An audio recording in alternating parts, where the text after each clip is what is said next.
dans cette nouvelle édition de BMDB. Entendez, bien manger, c'est le début du bonheur. L'émission qui fait du bien à votre estomac et qui vous garantit de meilleures habitudes alimentaires. Aujourd'hui, nous nous intéressons à un repas incontournable pour nos tout-petits, la bouillie. Quel parent n'a pas préparé ce mélange nourrissant pour son enfant? Je n'en connais pas. Mais savez-vous quel est l'impact de la bouillie sur la croissance et le développement de vos enfants? Écoutons ce micro-trottoir réalisé par notre équipe. Moi, mes enfants commencent à prendre la bouillie à partir de 4 mois. Voilà. Bon, selon moi, à partir de 8 mois. 8 mois parce que c'est que déjà à partir de 8 mois, l'enfant est déjà bien solide. Donc, selon moi, je juge que c'est à partir de 8 mois que c'est bien qu'un enfant doit prendre la bouillie. Bon, moi, je préfère donner la bouillie à mes enfants à partir de 6 mois. Parce que j'estime qu'à partir de 6 mois, l'organisme de l'enfant a déjà certaines solidités, oui, pour résister à certaines bactéries, certaines intempéries de l'hygiène qui vont arriver. À partir de 3 mois, c'est plus important pour donner la bouillie à l'enfant. Parce que l'enfant est à l'âge de manger. À l'âge là, le sein est petit pour un bébé. Ton enfant, c'est vraiment le lait de sa maman. Voilà, c'est petit et on accompagne ça avec la bouillie de l'enfant. Là, c'est bon. Généralement, quand je commence à donner les bouillies à mes enfants, je fais du maïs. Et du maïs, je mets parfois un peu de munga, bon, écrasé, l'arachide grillé et un peu de soja. Et oui, tout ça d'abord pré-cuit, grillé. Et après, on les écrase et on fait un mélange. Maïs, soja, riz, macaroni, munga, bifaka, arachide. Oui, l'enfant pète la forme quand il prend ça. Maïs, soja, arachide, bunga, biscuits, c'est tout. Parce que bon, c'est plus nourrissant, quoi. Si je crase la bouillie de l'enfant, je crase le maïs, la bouillie, c'est le maïs.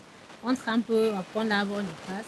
Je mets juste le soja, parce que le soja est nourrissant pour l'enfant.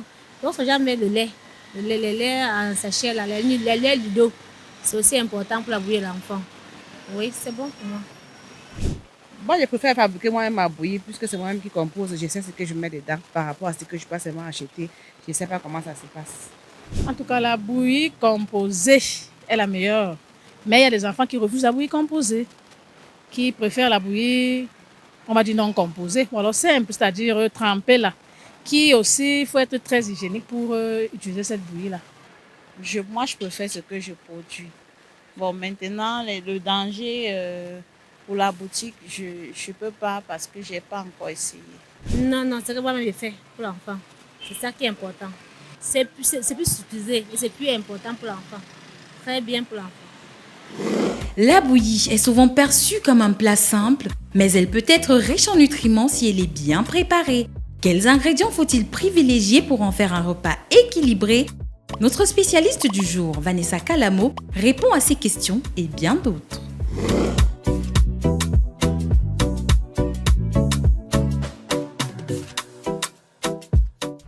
De 0 à 6 mois, un nourrisson n'a besoin que du lait maternel de sa maman pour pouvoir grandir.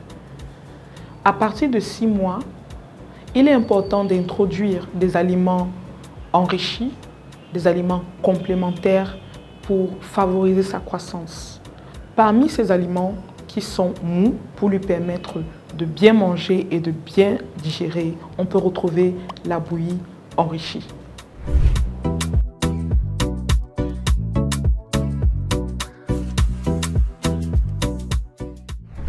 Pour les enfants de plus de 6 mois, élaborer une bouillie nutritive ou alors qui couvre les besoins nutritionnels, il est important de retrouver des éléments qui contiennent des glucides, comme des graines de maïs ou alors du riz, de retrouver des éléments qui contiennent des protéines, comme un peu de coquilles, un peu de haricots ou pourquoi pas du soja.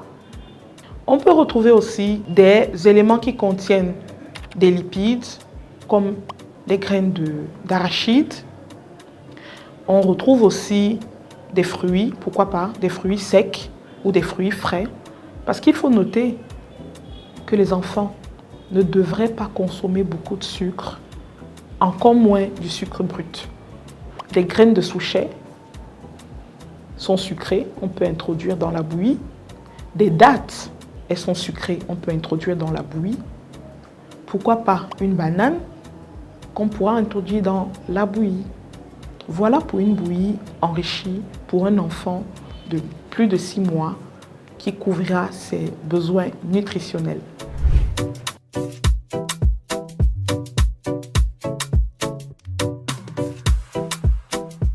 La bouillie peut être consommée le matin, à midi, le soir, tout en introduisant progressivement, en fonction de la croissance de l'enfant, d'autres aliments qui lui permettront de bien grandir. C'est tout pour cette édition de BMDB. Merci de nous avoir suivis. Nous vous donnons rendez-vous très prochainement. En attendant, n'oubliez pas de vous abonner à nos pages sur les réseaux sociaux pour ne rien rater de nos prochaines publications. Ciao!